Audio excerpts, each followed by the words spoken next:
बोलिए। हाँ सर, सब ठीक तो है, अच्छा है, पहले से बहुत ज्यादा इम्प्रूवमेंट है। अच्छा। हाँ। अच्छा, मतलब आपको तो मॉर्निंग इरेक्शन, टाइमिंग, लिबिडो सब में आपको हाँ इम्प्रूवमेंट हुआ है? हाँ हाँ, बहुत ज्यादा अच्छा हो गया है।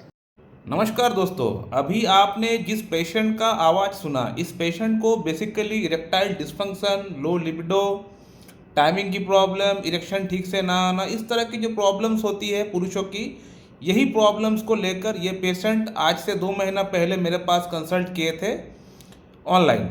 तो इस पेशेंट को मैं थॉरोली केस टेकिंग करके मैं जो दवा का सिलेक्शन किया था वो है फॉस्फोरस। इस पेशेंट को फॉस्फोरस दिया गया था। तो अब सवाल ये आता है कि फॉस्फोरस ही क्यों?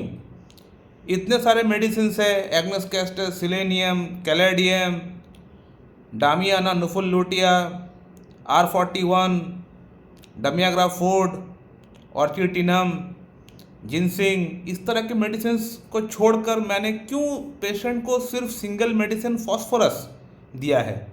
क्या कारण है? फॉस्फोरस का ऊपर ऑलरेडी मेरा एक वीडियो है, क्या क्या साइन एंड सिम्टम्स है मैंने बताया हुआ है। एक नहीं, 2 वीडियो है फॉस्फोरस के ऊपर, आप लोग जाके देख सकते हैं। फिर भी मैं बोलना चाहूँगा कि इस पर्टिकुलर पेशेंट की भीतर मैंने फॉस्फोरस क्यों प्रिस्क्रिप्शन किया है। दोस्तों, फॉस्फोरस का जो पेशेंट होता है वो लंबा होता है, टॉल हाइटेड होता है, और जो उनका चेस्ट होता है नैरो होता है, यानी इस प्रकार का होता है, नैरो होता है, नैरो पतला होता है। ये जो जो एरिया है पतला होता है, और थोड़ा सा स्टूप शोल्डर होता है, यानी इस तरह का थोड़ा झुका हुआ रहता है। तो ये फिजिकल स्ट्रक्चर होता है फॉस्फोरस का।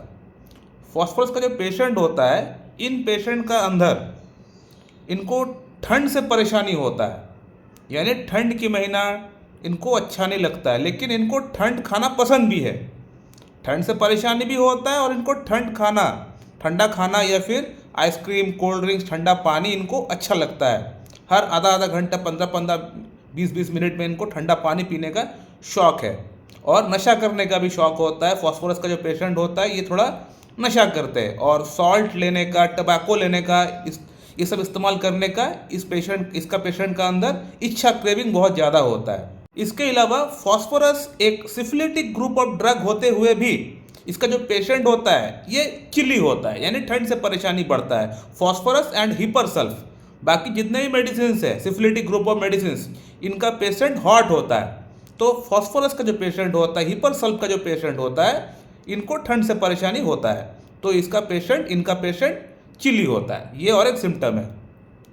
फॉस्फोरस का पेशेंट का अंदर कहीं ना कहीं हेमरेजिक टेंडेंसी होता है, कहीं ना कहीं खून कहीं से निकलने का, फ्रेश जो खून होता है वो निकलने का कहीं ना कहीं ये टेंडेंसी रहता है। पेशेंट को पूछना पड़ेगा आपको कि क्या आपको कभी लैट्रिन का वहाँ से खून निकलता था, या फिर कान से, या फिर नाक से, कहीं से भी खून निकलता था, ऐसा कोई हिस्ट्री रहा है कि नहीं, ये आपको पूछना पड़ेगा। तो मैंने पूछा, पेशेंट ने बताया, डॉक्टर साहब जी हाँ, मेरा लैट्रिन से पहले खून निकलता था। इनफैक्ट जो मेरा रेक्टम है वहाँ पे एक काइंड ऑफ सेमी पैरालिसिस आप बोल सकते हो, यानी जब मैं स्टूल पास आउट करता हूँ तो मुझे फील तक नहीं होता है वहाँ पे। ये और एक सिम्टम है। अगर आप लोग केंट रेपर्टरी देखेंगे, जनरलिटीज़ में आप लोगों को मैं दिखा देता हूँ। ये रहा केंट रेपर्टरी का जनरलिटीज़ चैप्टर, आप लोग देख सकते हैं। यहाँ पे लिखा हुआ है कि semi paralysis in the rectum, यहाँ पे फॉस्फोरस दवा है कि नहीं आप लोग देख सकते हैं। तो ये सिम्टम मेरा पेशेंट के साथ मैच हुआ। तो इसी तरह से अगर आप डॉक्टर है तो आपको अपना पेशेंट को क्वेश्चन करना पड़ेगा। क्वेश्चन करेंगे तभी जाके पेशेंट से आंसर मिल पाएगा, और आंसर मिल पाएगा तभी जाके आप एक प्रॉपर ड्रग सिलेक्शन कर पाएंगे। तो इस तरह से आप लोगों को केस टेकिंग करना पड़ेगा। पेशेंट का पास्ट हिस्ट्री में आपको जाके पूछना पड़ेगा कि कौन कौन सा प्रॉब्लम पेशेंट का चला हुआ है पास्ट में। तो इससे भी आप ड्रग सिलेक्शन कर पाएंगे अपना। इसके अलावा पेशेंट जो है, इनको स्वीट खाने की क्रेविंग नहीं है। फॉस्फोरस का जो पेशेंट होता है, कॉस्टिकम का जो पेशेंट होता है, ग्राफाइटिस का जो पेशेंट होता है, इनमें स्वीट की क्रेविंग बहुत ज़्यादा नहीं रहता है। इसके अलावा इसका जो पेशेंट होता है, इनको आइसक्रीम खाना पसंद है। एक तो चिली पेशेंट है और इनको आइसक्रीम खाना, कोल्ड ड्रिंक्स पीना पसंद है। ये और एक सिम्टम है।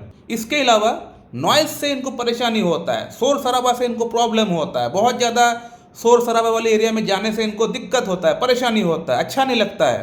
कई बार तो पेशेंट को चक्कर जैसा फील होना स्टार्ट हो जाता है। तो ये फॉस्फोरस का सिम्टम है।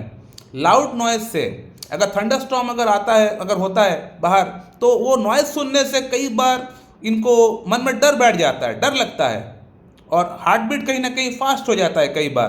तो ये जो सिम्टम है ये फॉस्फोरस का सिम्टम है, मेडोरेंडम में भी पाया जाता है ये सिम्टम। इसके अलावा फॉस्फोरस एक सिफिलिटिक ग्रुप ऑफ मेडिसिन है। तो सिफिलिटिक ग्रुप ऑफ मेडिसिन होने के लिए जो जो सिम्टम्स रहता है, जैसे कि लार निकलना, पसीने में दुर्गंध, स्टूल में दुर्गंध, ये सब सिम्टम भी पेशेंट का अंदर पाया गया है। और पैर का तलवे में इनको जलन होता है, ये और एक सिम्टम है, ठीक है ना। तो फॉस्फोरस का जो पेशेंट होता है, इनका पैरों की तलवे में यानी सोल्स में जलन होता है। तो इस पेशेंट का भी पैरों में जलन होता है। तो ये सभी सिम्टम्स को देखते हुए पेशेंट को मैं फॉस्फोरस प्रिस्क्रिप्शन किया था आज से 2 महीना पहले, फॉस्फोरस 0/1, 2, 3, 4। और फॉस्फोरस से आप देख सकते हैं कि पेशेंट को काफ़ी अच्छा इम्प्रूवमेंट हो चुका है। पेशेंट ने सिर्फ अपना यौन समस्या के बारे में बताया, लेकिन बाकी एस्पेक्ट में भी इनको अच्छा खासा इम्प्रूवमेंट इनको हो चुका था, पेशेंट ने मुझे बताया भी। इसके अलावा और एक प्रॉब्लम भी पेशेंट का अंदर था, वो ये था कि जो भी खाना खाता है तो इनका खाना रिगर्जिटेशन हो जाता है, यानी जो भी खाना खाता है वो फिर से बाहर निकल जाता है, एसोफेगस से होते हुए, फूड पाइप से होते हुए बाहर निकल जाता है। और ये सोने से, अगर खाना खा के तुरंत सो जाता है तब ये प्रॉब्लम कहीं ना कहीं और बढ़ जाता है। तो आप लोग देख सकते हैं फॉस्फोरस का जो पेशेंट होता है, फॉस्फोरस जो मेडिसिन है, ये सोने से प्रॉब्लम बढ़ जाता है। ये आप लोग देख सकते हैं केंट रिपर्टरी में क्या लिखा हुआ है, लाइंग एग्रावेशन, सोने से प्रॉब्लम बढ़ता है, वहाँ पे फॉस्फोरस है कि नहीं आप लोग देख सकते हैं। सेकेंडली फूड रिगर्जिटेशन, यानी जो खाना खाया वो बाहर फिर से निकल गया।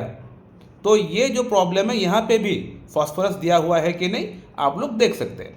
तो इन सभी प्रॉब्लम्स का भीतर इस पेशेंट का अंदर सिंगल मेडिसिन फॉस्फोरस से इम्प्रूवमेंट हो चुका है। ऐसा नहीं कि इस पर्टिकुलर प्रॉब्लम के लिए एक मेडिसिन, उस पर्टिकुलर प्रॉब्लम के लिए वो मेडिसिन, ऐसा नहीं।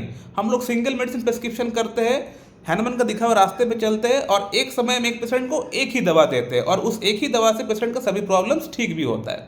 सो माय डियर फ्रेंड, इस वीडियो को मैं पेंट करता हूँ। तो thank you very much and have a good day.